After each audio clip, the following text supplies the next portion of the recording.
Salut tout le monde, j'espère que vous allez bien les amis, on se retrouve pour une nouvelle vidéo et on va démarrer avec cette date qui reste historique et très importante dans l'histoire du Real Madrid.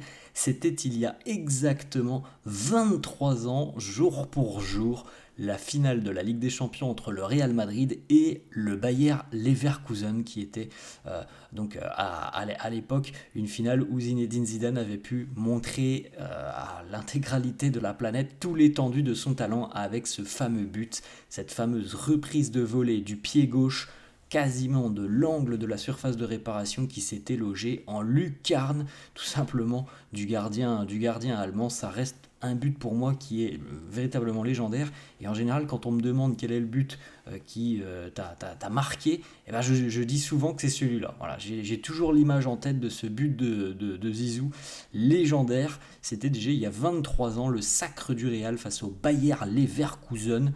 Et regardez, on se souvient aussi notamment des arrêts miraculeux d'Iker Casillas, de San Iker Casillas, sur sa ligne de but. 23 ans plus tard, le Real et les Leverkusen sont toujours liés avec l'arrivée de Xabi Alonso qui se profile dans quelques jours.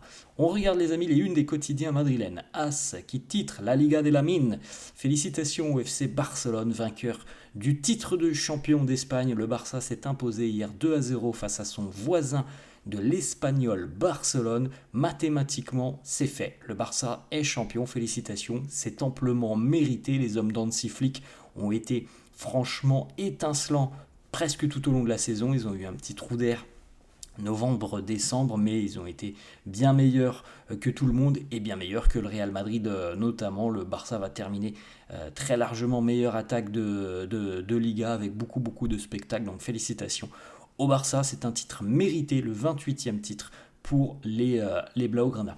On a une petite information sur le Real, c'est au milieu Mbappé huele à Bota de Oro. Mbappé en course pour le Golden Boot, le pied d'or.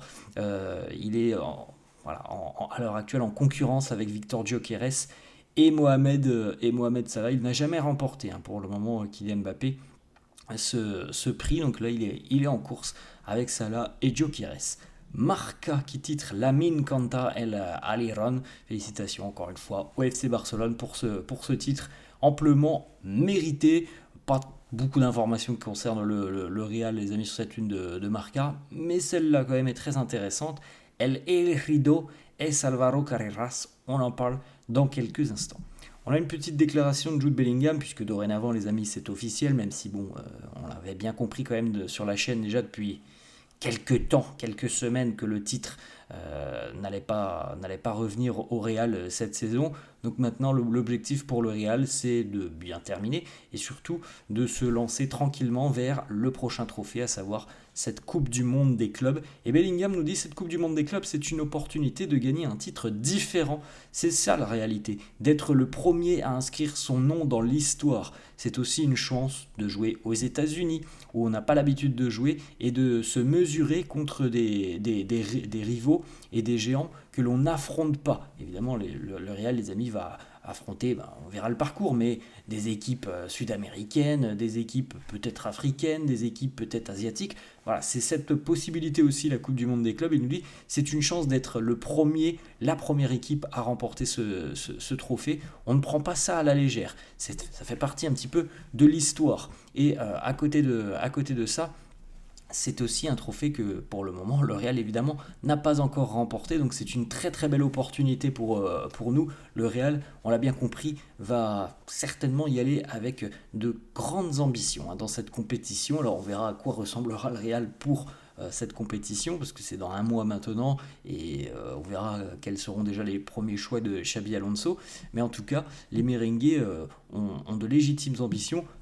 Les amis, je pense sincèrement que si, imaginons, malheureusement ce n'est pas arrivé, mais si le Real avait remporté par exemple la Liga et la Ligue des Champions, je ne sais pas si on serait allé sur cette Coupe du Monde des clubs avec les mêmes ambitions, parce que la saison aurait déjà été réussie. Là, ça peut permettre un petit peu, entre guillemets, de sauver cette saison et de lancer aussi la prochaine. On regarde les amis cette statistique qui est une stat assez dingue quand même, et on comprend aussi d'ailleurs pourquoi le Real est en train d'acheter quasiment un défenseur à chaque poste. On va en parler dans quelques instants, encore une fois du mercato. Sur les 5 dernières années les amis, on parle bien de 5 ans, le Real n'a dépensé que 5 millions d'euros pour se renforcer en défense. Et les amis, on parle bien de toute la ligne défensive. 5 millions d'euros en 5 ans. Voilà, 1 million par année, c'est quand même assez dingue. Alors il y a eu de très bons choix parfois, des arrivées gratuites, mais ça montre aussi à quel point le Real a besoin là cette fois-ci de renfort, parce que rien n'a fonctionné cette saison quand d'autres équipes ont plus de presque 400 millions d'euros dépensés, 300, 200, le Real n'est qu'à 5 millions d'euros. Ça a plutôt bien fonctionné les amis pendant 4 ans, cette année ça a été quand même beaucoup plus compliqué. Dean Huijsen, Fabrizio Romano nous dit il ne reste plus que quelques détails à régler avant le traditionnel Here We Go qui pourrait intervenir ce week-end. Les amis, on en a parlé hier et moi je suis véritablement très satisfait que le profil de Dean Huijsen ait été validé et que l'on aille le chercher, parce que je pense sincèrement que c'est un joueur qui a un talent exceptionnel et qui peut s'inscrire pendant de nombreuses années du côté du Real. Donc je suis très satisfait que le Real aille chercher Dean Huijsen, et à mon avis il va faire beaucoup de bien dans le secteur défensif. On a d'ailleurs le papa de Dean Huijsen qui a liké le post de Fabrizio Romano qui annonce que voilà, ça devrait se faire d'ici à ce week-end, d'ici à quelques jours. Donc on peut le dire presque officiellement les amis, oui, Dean Huijsen va devenir un joueur du Real Madrid, et le Real est en train véritablement de mettre le feu au mercato, alors que le mercato n'a pas démarré, et c'est quelque chose de nouveau pour nous les amis, parce que normalement les mercatos du Real en général sont quand même très très calmes, et là c'est vrai que c'est parti très fort. Trent Alexander-Arnold, Dean Huijsen, petite stat les amis comparative, Dean Huijsen est U21, et par rapport aux défenseurs U21 des 5 grands championnats, il est le record du nombre de dégagements, record du nombre d'interceptions, record du nombre de duels aériens remportés, deuxième record de passes qui permettent d'entrer dans le dernier tiers du terrain adverse. Donc ça vous dit un petit peu quel est le profil du joueur. C'est quelqu'un qui apporte aussi offensivement. Il est le troisième aussi par rapport aux distances parcourues vers l'avant. Quelqu'un qui porte aussi le ballon, et je pense que ça, Xabi Alonso doit adorer le profil de Dean Huijsen. Xabi Alonso considère normalement que l'année prochaine, le Real jouera en 3-4-3, et justement, Dean Huijsen sera certainement un élément très important de son schéma défensif et de la relance, parce que on voit bien quand même que Xabi Alonso a des idées très très claires. Il veut une équipe qui produise du foot presque depuis le gardien, et donc il faut des joueurs aussi qui savent manier le ballon sur toutes les lignes, et notamment en défense, ce qui n'était pas quand même l'une des caractéristiques premières du Real avec Rudiger par exemple, ou autre en charnière. Ensuite les amis, on est donc le 16 mai maintenant. Trent Alexander-Arnold, c'est imminent. Dean Huijsen, c'est imminent. Et le Real travaille déjà sur la troisième option, le troisième renfort mercato, toujours en défense, Alvaro Carreras, dont on a vu tout à l'heure le nom sur la une de As ou de Marca. On va en parler dans quelques instants. Joan Martinez, il va bientôt revenir de blessure, enfin de sa rééducation, de la rupture des ligaments croisés, et normalement, selon le quotidien AS, Joan Martinez fera partie de l'équipe première l'année prochaine. Il est considéré comme un talent générationnel au sein du Real, et il semblerait aussi que Xabi Alonso apprécie son profil. Donc on a quand même un renouvellement au sein de la défense qui est assez important, et c'était, je pense, nécessaire. Ensuite, Relevo nous annonce que Jacobo Ramon est le jeune défenseur central préféré de Carlo Ancelotti. Carlo est très enthousiaste également par rapport au joueur, et considère qu'il a un potentiel immense. On considère qu'il lui manque encore une touche de folie, un petit peu à la Raúl Asensio, mais il pourrait être avec le groupe lors de ce mondial des clubs. C'est pas tout à fait les mêmes caractéristiques de jeu, je pense. C'est pas que le grain de folie. Je pense que c'est pas tout à fait les mêmes caractéristiques de jeu entre Raúl Asensio et Jacobo Ramon, même si ça reste un défenseur prometteur. Du côté du Real, on a quand même beaucoup de mal maintenant à croire en Ferland Mendy, blessure chronique, difficulté à compter sur lui régulièrement. Le Real peut potentiellement se séparer de Ferland Mendy cet été. On verra ce qui se passera. mais ça peut arriver, les amis. Ensuite, les amis, le plan donc avec Alvaro Carreras, il devrait, selon certains médias, devenir le nouveau latéral gauche du Real Madrid. Le club a décidé de le signer et le joueur est OK pour rejoindre le Real.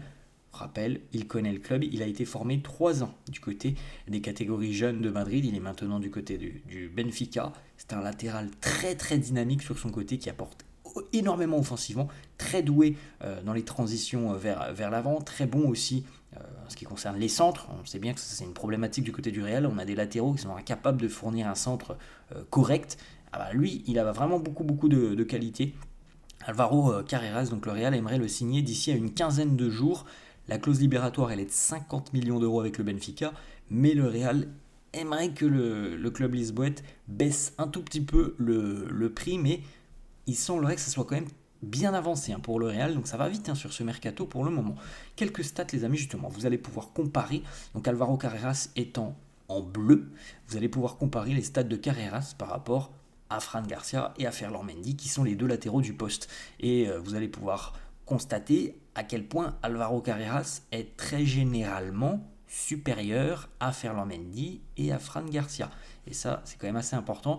Le bémol, les amis, étant plutôt l'aspect défensif. C'est pas quelqu'un qui est très imposant sur le plan physique, et pourtant il gagne quand même presque le même nombre de duels que Fran Garcia. Il en gagne même plus que Ferland Mendy. Alors Ferland Mendy, c'est assez dingue de voir la stat, le rose tout au milieu. Les amis, plus vous êtes proche du cercle, mieux c'est. Ferland Mendy est au milieu, c'est vraiment pas très très bon. Les stats de Ferland. Alvaro, lui, a l'air assez à l'aise quasiment sur tous les domaines. Le plan A étant Alvaro Carreras, le plan B Milos Kerkez, l'option numéro 3 Théo Hernandez, mais le Real veut aller chercher le jeune Alvaro Carreras. Ensuite, selon le média argentin TIC Sport, le Real est entré de nouveau en contact avec le milieu de terrain plutôt offensif Franco Mastantuono. Les représentants du joueur se sont rendus à Madrid très récemment. Il y a eu aussi des vidéo calls assez récemment. Selon TIC-Sport, Mastantuono attend désespérément de rejoindre le Real Madrid. C'est son rêve absolu. On rappelle que ça fait quand même plus d'1 an que le Real discute et sur le dossier. Ça ne se fait pas pour le moment. On verra si ça se fait. Personnellement, les amis, je ne connais pas beaucoup le joueur, mais de ce que j'en ai entendu, oui, c'est un très bon joueur, mais plutôt du domaine offensif. C'est mon avis, je ne suis pas sûr que ça soit la priorité pour le Real d'aller recruter un milieu qui a quand même plutôt une tendance offensive. C'est mon avis. Ensuite, petite stat pour terminer les amis sur Luka Modric. Il a joué 55 matchs cette saison avec le Real, toutes compétitions confondues, ainsi qu'avec la Croatie. Et c'est tout simplement un record pour Luka Modric. Son précédent record, c'était 53 en 2012-2013. Donc malgré ses 39 ans, Lucas a été quand même un élément très important tout au long de la saison. Il a eu beaucoup de temps de jeu, contrairement à l'année dernière, on s'en souvient. Il avait fait passer les messages, il était très malheureux d'avoir d'avoir beaucoup moins de temps de jeu qu'auparavant. Cette année, il a quand même participé quasiment à tous les matchs. Et dernière petite information les amis pour terminer, selon Marca, Florentino Pérez et Carlo Ancelotti se réuniront de nouveau pour travailler ensemble.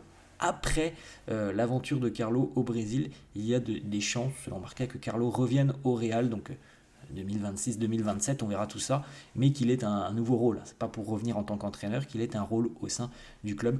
Bon, je pense qu'on aura le temps d'en reparler d'ici à la fin de l'aventure de Carlo avec le Brésil, cette aventure qui n'a toujours pas démarré. Voilà les amis, la fin de cette vidéo, j'espère que ça vous a plu. N'hésitez pas comme d'hab à lâcher un petit pouce bleu. Merci à tous ceux qui le feront, n'hésitez pas à vous abonner à la chaîne, je vous souhaite une très bonne journée, je vous dis à la prochaine. Ciao.